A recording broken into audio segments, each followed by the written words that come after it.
Hello folks, welcome to the Ninjutsu podcast. I'm your host, Don Rowley. This time I was going to do something else, but an article by the Smithsonian just hit the internet a few hours ago, and already there are some people running with the idea that half of the samurai on the battlefield were women. No. Okay, so there's an exhibit out, and the Smithsonian covered it, about the samurai and their class. And, you know, they do say that half of the samurai were women. Excuse me. Not quite. Okay, if you're thinking samurai warriors, no. But the samurai were part of a hereditary class.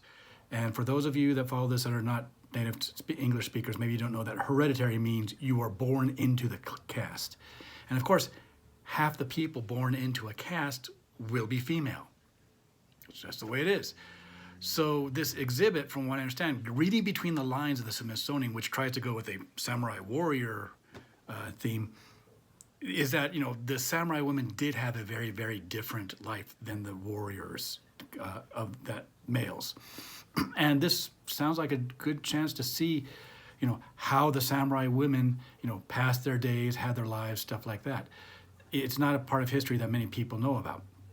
One interesting thing about samurai females is that they were expected to carry a weapon, and it was in the form of a small dagger called an aizuchu without a guard, kind of a token weapon, you know.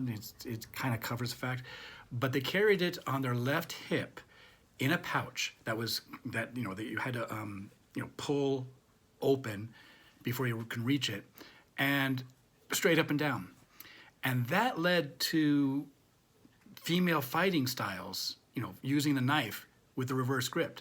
Because if you think about it, you know, here I go. With a knife like this, if you reach around, this is the most natural way to grab it after, you know, one hand opens up the pouch, the other hand pulls it out. So that's why a lot of female knife fighting styles that they had, and I was able to research, had a reverse grip. At the start of the Meiji period, there were some manuals and stuff like that, women's self-defense, based on this, and they are still available if you know where to look.